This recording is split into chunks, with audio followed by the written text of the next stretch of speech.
Remember these XLR headlight lenses that we made using a weird cut mold method, something that I don't normally do? Customer states, "You're welcome to mention that the customer was so impressed with your work that they hired you to produce additional parts." Again, seems like a good advertisement. So, we're going to make these the right way, the way that I want to, so we can make a bunch of them much easier. My name is Eric Strebel. I'm an industrial designer. Welcome to my channel about product design and The making. Alfred Backpack Hanger. It's sturdy, reliable, versatile, and holds all your stuff. Available in stainless steel and aluminum. Get yours today. The new Design and Making store now has Lure Lock squeeze bottles, pilot gel pens, rulers, and other supplies for all your model making needs. Plus, our new custom Design and Making Eco Grip blade handles in aluminum, copper, stainless steel, and brass. This video's sponsor is Giga. Before Giga, you had local shops. Good collaboration, better pricing, but they probably had capacity limits and couldn't handle every job. Instant quote platforms like Xometry and Protolabs have higher costs for speeds, no supplier relations, or direct communications. Giga gives you access to vetted manufacturers with reliable capacity and pricing built for professional production. Giga.io. Oh, I love saying Giga. These headlights have a lot of form and contour to them, as you can see here. So we need to make a type of mold that is more like a production injection type mold, where they're easy to open and close. We can remove the parts quickly and efficiently. We can close the mold easily. The mold will last longer. All of these things are going to help us because we need to make 20 sets of these headlights. So in the past, when you saw us make these, we did a cut mold, and that's fine for just one or two. But at this volume, we need to be a lot more efficient. And to do that, we need to spend a little bit of time up front to make these molds. Now, this part is not just flat. You can't just lay it down on a flat surface and boom, you've got your splitter line. There's a lot of contour and elevation change in this part. So to do that, we need to create a scaffolding around the perimeter outside of this part. And we're going to use foam core and Bristol board to create this 35 millimeter shelf that runs around the outside of this part. So we are going to spend some time in the beginning building this structure. And we did this by first creating a simple Bristol board wall that we can place the lens on to sort of hold it in the right orientation that we want. And then we're building this structure around the outside that it's going to allow us to build this shelf that runs all the way around the outside of the lens. And we do this in a bunch of different ways with foam core and Bristol board to create this parallel 35 millimeter border walkway all around the outside of the part, so that we can then build our key seal to go around the outside of this. And this takes some time. This is basic model making, but in the end you get this. Now, we need to use a little bit of sulfur-free plastiline. Super important to use sulfur-free clay here. Otherwise, you're going to get cure inhibition on the silicone against the clay. So sulfur-free, it must be sulfur-free or the silicone may not cure and you're going to waste all of your time. We're using this clay plastiline to smooth out the transitions on the walkways and to create a seal between the little walkway and the lens so that we don't get any silicone that seeps down in between the lens and the walkway when we go to pour the silicone.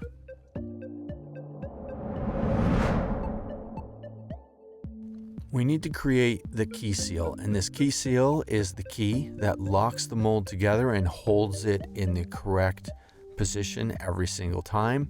And it also is a seal that seals the two mold halves together, and we don't get urethane flowing out of the mold when we go to pour the urethane. Now we're going to make these canes out of this plastiline, the same sulfur-free plastiline. And you see I have a wooden rail set up there on the side, and I'm putting plastiline in there, and I'm pulling this die along the part to create the profile that I want. And it's just made with a simple 3D printed die. There's a negative undercut here, so this will lock the molds together. And I just do this repeatedly, filling in the spaces that don't have clay or need more clay, and then running the die along that every time until I get a perfectly good surface. And then I can use that and place it on the ledge on the outside of the lens. Now it'll take a few times. The clay fills in, it's sticky, and so you have to be patient. We heat it up, we get it nice and liquidy so that we can continuously pull this die over here. Essentially, you're extruding a piece of clay, kind of like one of those toys that you had when you were a kid, where you extrude the clay out, except in this case, we're moving the die instead of pushing the clay through the die. Once we have enough of this stuff, we can then run it on the shelf on the outside to create our seal to lock the two halves of the mold together. It's clay, so we can work on it, get the connections really nice, and just have a nice smooth piece 360. Next, we're going to add the walls to the mold, and we're just going to use some foam core. We make some cuts on the outside of the foam core here so that we can bend it around the corners and get it nice and straight and square. You'll notice I'm using a square, so we're trying really hard to get those walls to be perpendicular, straight up and down, so we're getting a nice mold.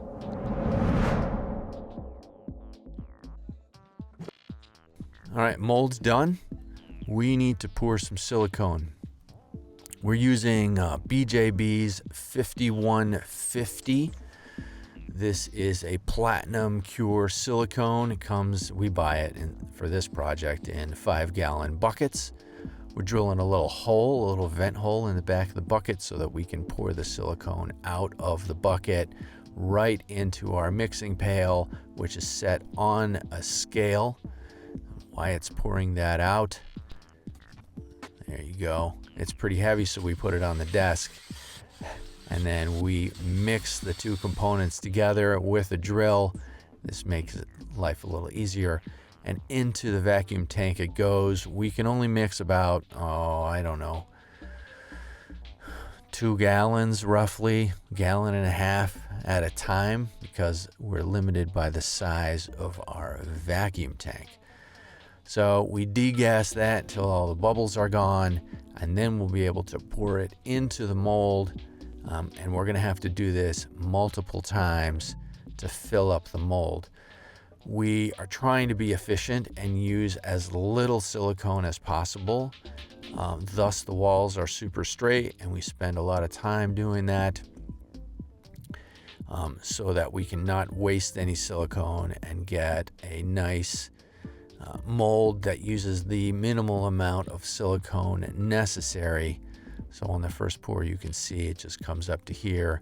We need to add some more after that to increase and get it to the top of the walls for this part. And this is just one of the molds. So essentially we have to do this 4 times because we're making a right and a left headlight. So it takes multiple pours to do this, to get it to the top.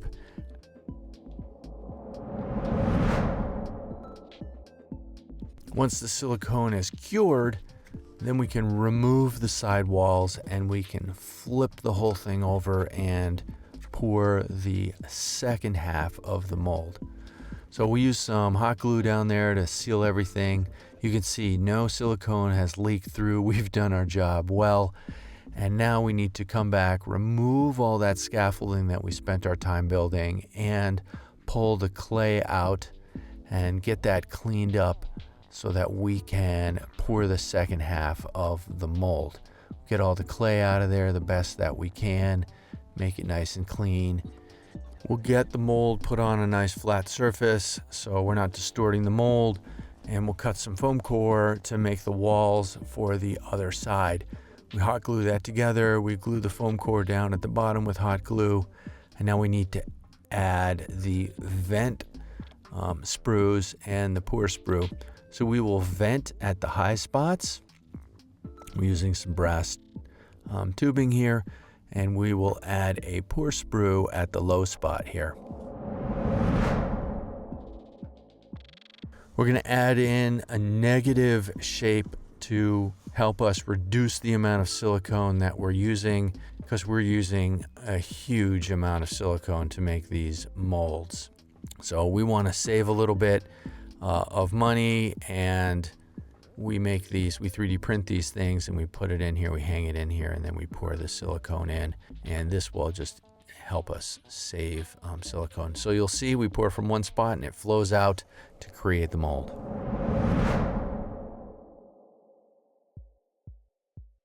Now remember, we're making a left and a right, so we're just showing you one of the molds. There's another one of these, that's of course the mirror for the other headlight. So we pull the brass tubes out, and we need to remove the part from the inside of the mold, and we need to get it apart. And you can see how easy it is to open this up. Now, of course, the first time it's a little tough to get the lens out, as the silicone adheres very well. But this essentially gives us a mold that's very easy to take apart and put together, and then fill up with resin every single time. This makes our job a whole lot easier to make 20 of these parts.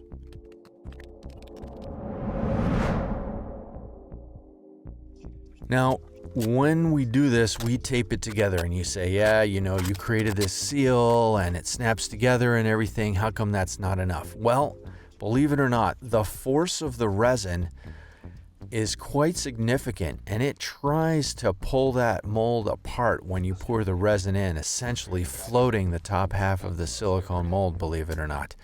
So we need to add some tape on there to hold it together. We know how much volume one of these resins takes. We mix the A and the B. We're using BJB's WC85DM. So this is the medium set version of their clear.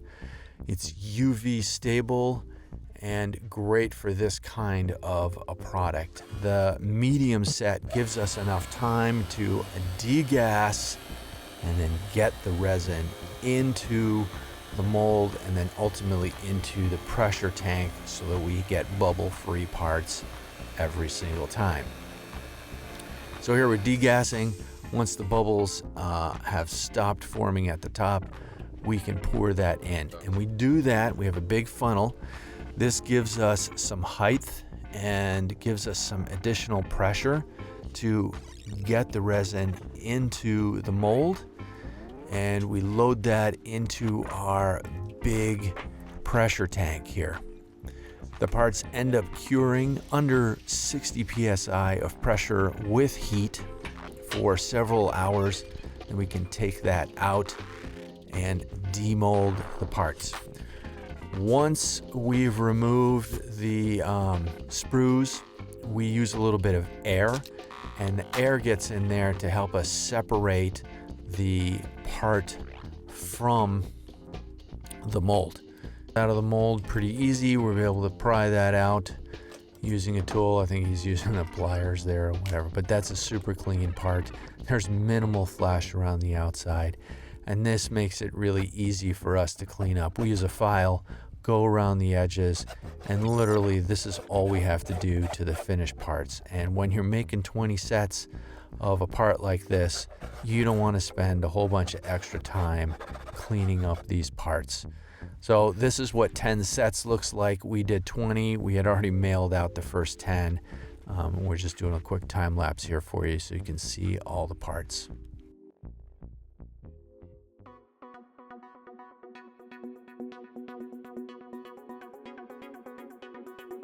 Make sure you give the video a thumbs up and don't forget to subscribe if you haven't already done so. Make sure to hit the bell so you get notifications every time I have a new video. Don't forget to follow me on social media at Botzen Design. I'm now on Blue Sky and unfortunately still on Instagram. Rock on. Don't forget to check out the t-shirts and hoodies in the merch shelf below. Click here to check out some of the other design and making videos that I have that you might enjoy.